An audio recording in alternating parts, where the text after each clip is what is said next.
Alright, in between episodes of Star Wars X Warhammer 40k, we can get to the next episode of Your Homebrews. And today we will enjoy two homebrews, each of different mercenary group from Star Wars.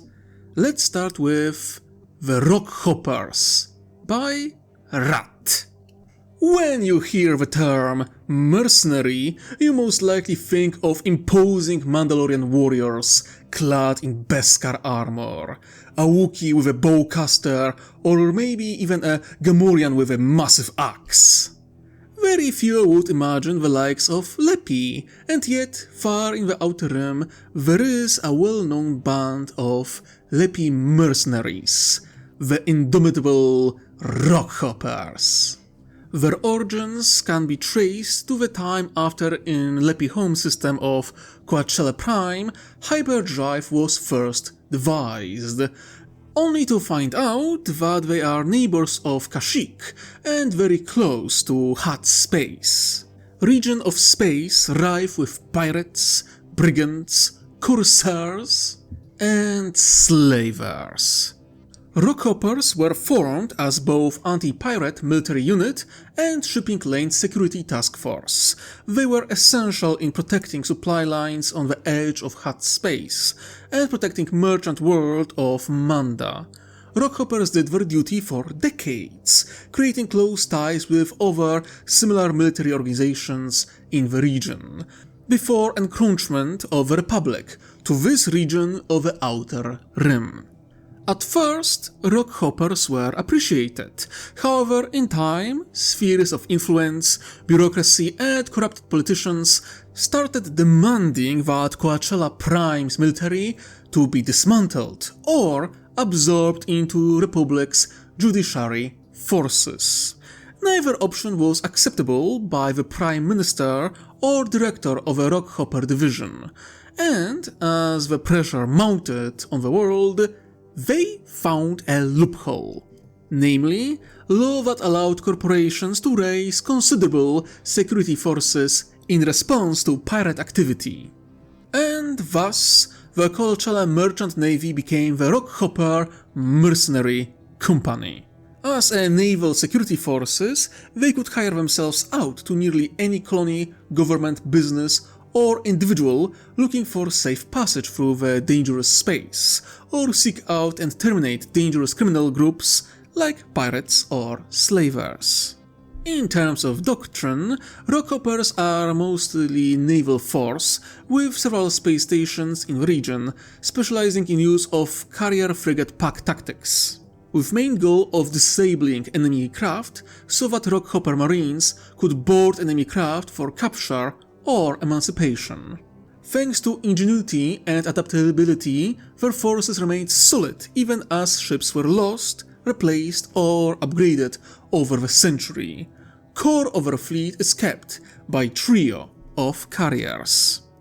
Twice 4 Flinching is a heavily modified and retrofitted Class A modular freighter and acts as a flagship of the Rockhoppers at impressive 1.3 kilometers long. The massive cargo bay was transformed into, frankly, gigantic hangar, allowing Rockhoppers to deploy swarms of elite starfighters and star bombers that more than once forced pirate fleets to flee and scatter in all directions. The other 2 core ships of their fleet are False Crescendo and Kick in the Head, both operating as escort carriers, each 900 meters long. They can deploy both interceptors and boarding boats from their massive hangars. For smaller craft, they operate a number of frigates from Karak to Interceptor class frigates. However, the most notable Rockhopper craft would be the modified GR-75 transport, which have been transformed into a siege warfare and anti-capital ship warfare vessel, as all of their cargo capacity was replaced with missile pods. This variant of GR-75 earned the nickname Quillbeast by those who were unfortunate enough to face it in battle. Their main base of operations is the Warren, a space station located within a massive asteroid that once belonged to a warlord supported by the Huts. After a daring attack and capture, the station has been transformed into a center of Rockhopper operations in the region. The station itself has been built up, expanded, and several other nearby asteroids were transformed into sister stations and defense platforms.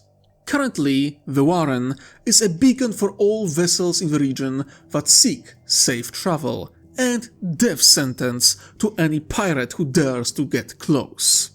In terms of infantry, Rockhopper Marines are specialized for boarding and zero-G combat, utilizing sealed suits, particle beams, and armed probe droids as the main tools of eliminating threats and keeping merchants safe. I must say, I love this homebrew. It's interesting in terms of the lore, history, slightly outdated equipment and specialization. I think in months to come, the Commonwealth will start reaching out to people with similar anti-pirate and anti-slaver mindset in the Outer Rim, slowly tightening the noose around the Hutt space. But all in good time. But you can be sure that Rockhoppers will be seen as an asset and ally by the 100 Eyes and a certain very pleasant spider. Now, let's move on to the next homebrew. Saber Group by Akur Mengst. Saber Group is a mysterious mercenary force, one with noble origins and dark reality. This force was created by Fanbon Kriegoverts, though most people know him as self-proclaimed General Krieg. Native to Jabim, he followed his father's footsteps, becoming a military officer in planetary defensive forces. The greatest influences in his life were his parents, father Ataron, who was skeptical towards the Republic and their capability of protecting member worlds, and his mother, Turia, who was a diplomat serving the Republic and far more optimistic, believing that the Republic can change for the better. Whatever plans and visions of the future he had, they were shattered when at 27 years old he experienced brutal raid by Trandoshan pirates on his homeworld. The traumatic experience of the month-long campaign scarred him deeply, only to find out by the end of the conflict that his father died, defending the civilians. The weakness of Jabi military pushed him into creating his own mercenary group, which he named Saber. This force initially focused on protecting Jabim and nearby planets, with little success. This drove Fanbon to desperation, seeking ways to boost the power of his group. This included near fanatical research into the last Sith War and the destructive weapons and droids used in that ancient conflict. General Krieg started adopting tactics of both Old Republic Special Forces as well as the Sith Legions, stylizing his forces to represent a mix of both ancient armies. And then Kriegoverts was contacted by the Hutts, namely Zori the Hutt. She saw potential in Saber and, more importantly, shared Fanbon's fascination in the ancient wars between Jedi and the Sith. She offered him more than just founding. She offered him new base of operations and ability to not only study, but scavenge and recreate designs of that old war for the new era.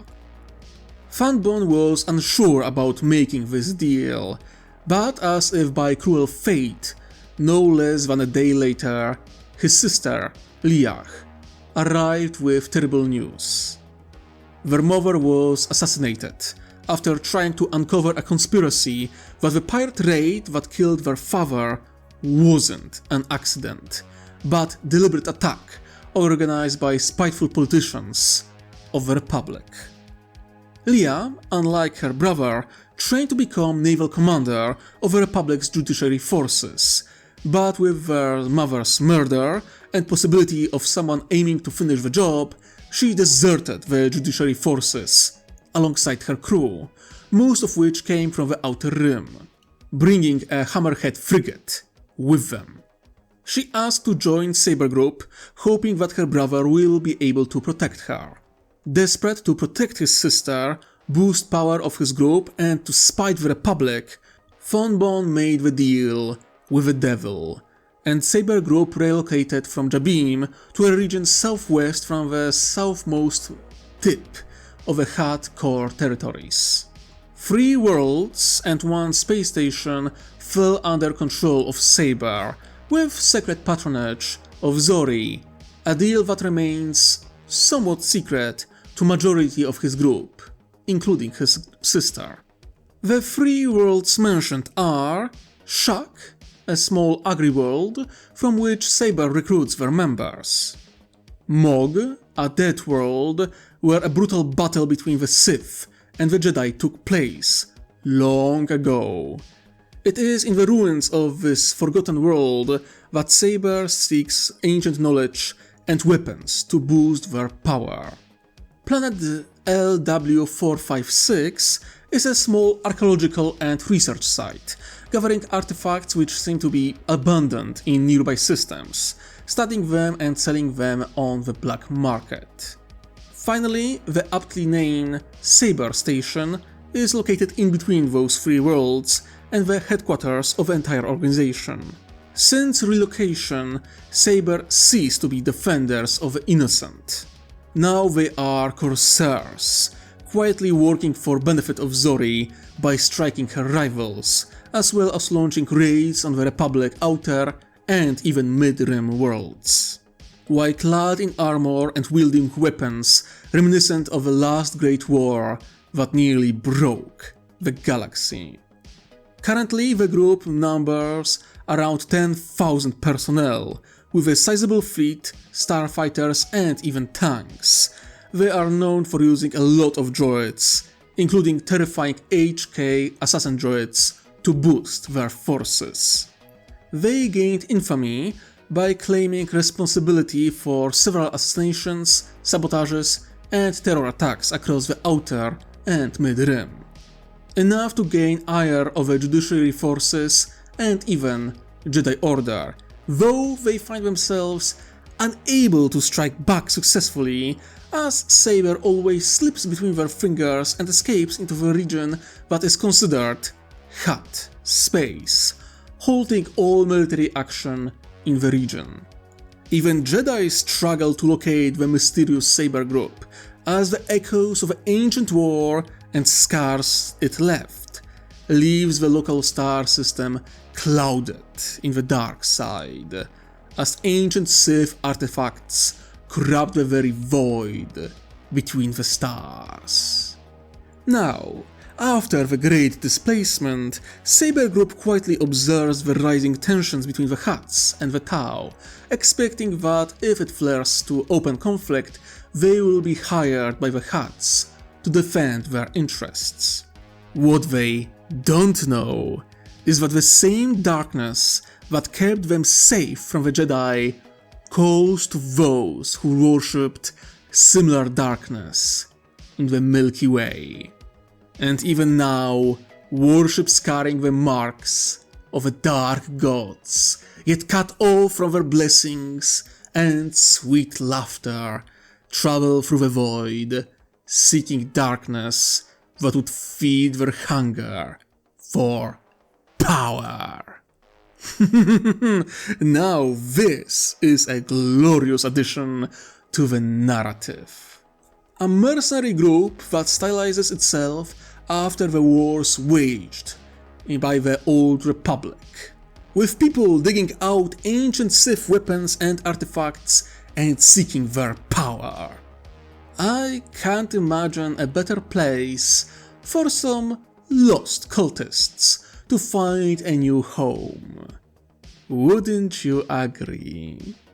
Overall, both great entries, One on the side of the light, and one on the side of the dark. How delightful! Now, I will be working on the next Star Wars X Warhammer 40k episode, The Clash in Orbit of Rune, so please wait for that.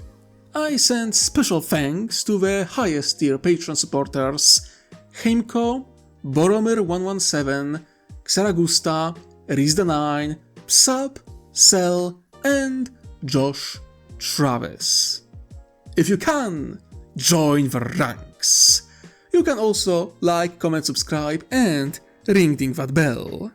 But I think that's it for today. Thank you for joining me, and I hope you enjoyed. Now, my dear viewers and listeners, remember, wherever you are, whatever you do, try to enjoy yourself while you can. I wish you most heretical day. Ta-ta!